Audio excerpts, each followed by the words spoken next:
Türkiye Avrupa'da birinci, dünyada da ilk 10 ülke arasına giriyor. Hangi konuda? Tabii ki yükselen ekonomi konusunda değil. Gelir eşitsizliği konusunda %1'lik bir kesim gelirin %80'ine hakim durumda. Böylesi bir ülkede, daha doğrusu böylesi bir ülkeye, böylesi bir devlete sosyal devlet ya da ne bileyim adalet kavramlarını bir arada kullanabilir miyiz? Hayır, hiç mümkün değil. Çünkü iki türlü demokrasi tanımı var literatürde. Bunlardan bir tanesi ta Fransız devriminden kalan o 1789 1890 falan civarı. Pardon 1780 affedersiniz. Yani Fransız devriminden kalan siyasal demokrasi. Siyasal demokrasinin anlamı köle olan vatandaşların da seçme ve seçilme özgürlüğü olacak şekilde herkesin bir anla vatandaş olması. Fakat 1840'lara geldiğimizde, yani 1780'lerden 1840'lara geldiğimizde İngiltere'de sanayi devrimi başlıyor. Evet. Sanayi devrimiyle bir gelir farklılaşması ortaya çıkıyor. Bunu anlıyorlar iktisatçılar. İşte buna da iktisadi demokrasi diyorlar. Yani gelir dağılımının ele alınıp tartışıldığı, hani bilmem eşitleştirilmeye çalışıldığı ve haklılaştırmaya çalışıldığı politikalara ekonomik demokrasi politikası adı veriliyor. Sosyal demokrasi de ikinci alana giren bir demokrasi türüdür. Türkiye'de uygulanan demokrasi, hatta aşağı yukarı bütün Batı ülke uygulanan demokrasi Fransız devriminden devralınmış olan siyasi demokrasidir. Çünkü kapitalizmin işine gelen budur. Neden işine gelen budur? Çünkü şöyle bakalım. Kapitalist sistem özellikle bizim gibi kalkınmakta olan ülkelerde her gelir artışı yaratıldığı esnada ve her gün ekonomi çalıştığı esnada bir kesime çok büyük kaynak aktarıyor, öbür kesime hak edeceği çok da azını aktarıyor. Dolayısıyla gelir dağılımı hızla bozulmaya başlıyor. Bu iktidarın işine geliyor. Çünkü iktidar bugün AKP'nin yaptığı da bir bakıma. Evet. Bir yandan insanları yoksullaştırarak, diğer yandan onların bir dinsel örtü sererek, hani öbür dünyaya bilinçlerini göndererek idare etmesi kolaylaşıyor devletin. Bu tabii toplumun anlaması bunu. Bir anlamda muhalefet göstermesi bu gidişata bir ideoloji meselesi, bir şey meselesi, bilinç meselesidir. Bu bilinci yayacak olan kurumlar da iktisat okutulma tedrisatını veren iktisat fakülteleri veya üniversiteler, yani akademi diyelim genelde.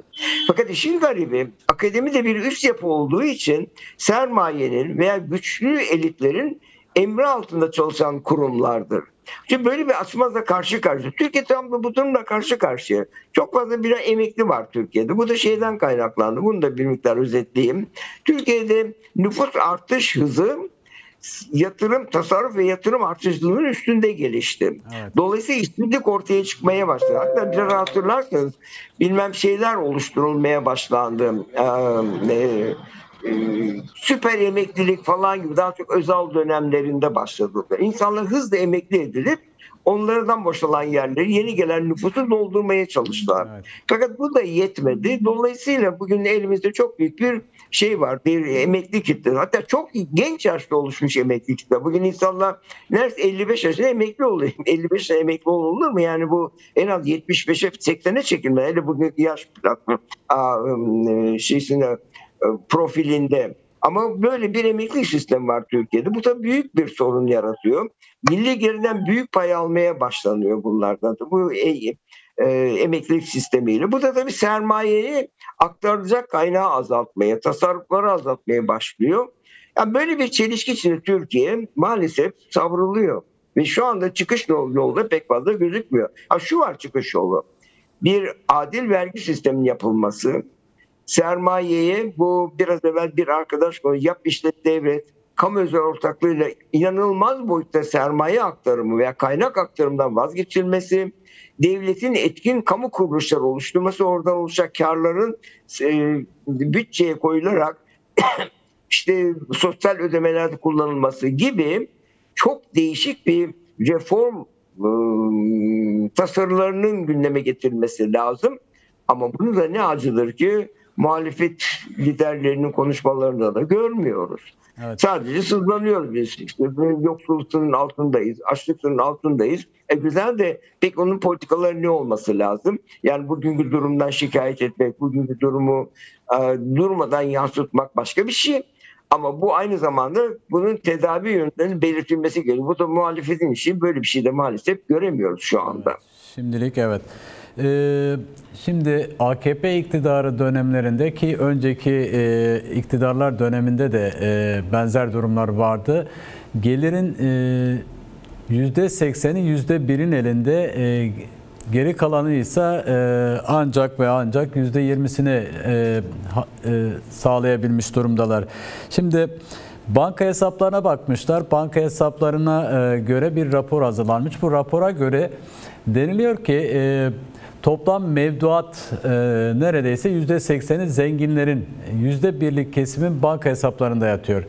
Banka hesaplarının %83'ü ise diğer geri kalan %99 vatandaşın mevduatında yatıyor ki o rakamda ortalama 800 lira gibi bir para. Yani bu fotoğrafta şu an iktidarda AKP var. 23-24 yıllık bir AKP iktidarı var. Sermaye mevduat aktardığı ya da sermaye para aktardığı fotoğrafını açığa çıkarmaz mı? Aynen. Hatta müsaadenizle o tablonun ben biraz eksik olduğunu söyleyeyim. Tabii biraz yanlış değil. Çok teşekkür ediyoruz bu arkadaşlara. Fakat biraz eksik. Şöyle eksik. Aslında banka hesaplarına baktığımızda sadece bankada kimlerin ne kadar mevduat hesabı, hangi oranı, bu çok doğru bir şey. Fakat başka bir şeye daha bakmak lazım. Bankaya kimler borçlu, ne oranda borçluluk? Şimdi borçlulara baktığımızda halkın büyük kısmı borçludur. Hatta buna yeni literatürde tüketici Keynesyenizm denir. Çünkü Keynes'in şöyle bir mantığı vardı ya, devlet borç alsın, büyük harcamalar yapsın devlet, böylece ekonomik krizlerden kurtulsun. Oysa şimdi devlet değil de, hatta devletin de yanında hane halkı borçlanmaya başlıyor. Hatta bu da şu demektir, bakın bugün emekçiler ve emekliler de aslında iki kademeli sömürü altındalar. Birinci kademe sömürü, üretim esnasında hak ettikleri ücretin daha altında aldıklarından dolayı bir sermayede patron sömürüsü altında, üretimde patron sömürüsü altındalar. Sonra aldıkları bu para iaşe ve ibatelerine yetmeyince bu sefer de bankalar başvurup işte kredi kartlarıyla bilmem bankamatiklerden kredi çekerek vesaire şey yaparakla, yani finans kesimine başvurarak aslında finans kesimi de sömürüsü altına giriyorlar. Böylece bir katmanlı, iki katmanlı sömürü altındalar aslında. Emekliler de böyle. Emeklilerin aldığı para gerçekten yetmiyor. Vaktiyle zaten sermayenin sömürüsü altındalarken bugün de bir anlamda yine onlar da finansa başvuruyor. Bugün emeklilerin bir kısmı finansa başvuruyor. Çünkü yetmiyor emekli paraları. Yetmeyince de o zaman ne yapmaya böyle bankaya gidiyorlar. Finans alanına yöneliyor. Şimdi bakın burada şunu da belirlememiz lazım. Dünya sistemi, hatta Türkiye'de planlamadan, yani bir yapısal ekonominin anlamlı planlamasından, uzun vadeli planlamasından kısa vadeli, işte OVP denen, orta vadeli program denen olay budur. Finansal alanına kaydırıldı. Finansal alanın özelliği şudur. Bir, üretim esnasında kaynağın çoğusunu sermayeye aktarır, emeğe aktarmaz. İki, emekçileri ve emeklileri finans alanına yönlendirir. Çünkü orayı da bir sömürü alanı olarak oluşturmuştu. Çünkü bununla o sermayeyi bir bulut olarak düşünelim, bir hayali bir şey gibi düşünelim. Gerçektir ama yani imaj edelim, kafamızda düşünelim. Oraya durmadan kaynak aktarmaya çalışıyor. Peki bunlar kimin mülkiyetinde oluyor? İlk başta sermaye elinde tutanların mülkiyetinde oluyor. İşte onlar bir mıknatıs gibi bunları çekiyor. Bütün insanlar bir üretimde, bir finansa sömürerek bu kaynakları elde ediyor. Çünkü finans kimlerin elindedir? Finansı zenginlerin elinde. Bakın bankaların adlarına bakın, hiç bahsetmeyelim adlarını. Hepsi birer büyük holdingi yansıtır. Onların çünkü ne demek istiyor bunlar? Yani ben sömürdüm emekçiyim. Benim bizzat kendi ürettiğim malı alamayacak.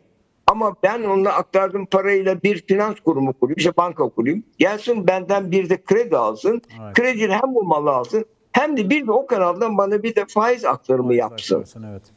Evet. Yani ekonomi böyle çalışıyor ve çok akıllıca diyelim, yani ahlaklıca veya hakça değil ama akıllıca. Ama sermayenin aklı budur. Kapitalizmin aklı budur zaten. Evet. Peki değerli Önder, çok teşekkür ederim. Yani çıkarılacak sonuç bu sistemin değişmesinde ki insanların yoksul halkların ücretlerimizi işte arttırın, asgari ücret şöyle olsun böyle olsun diyeceklerine sistemin değişikliğini talep etmeleri daha mantıklı olacaktır.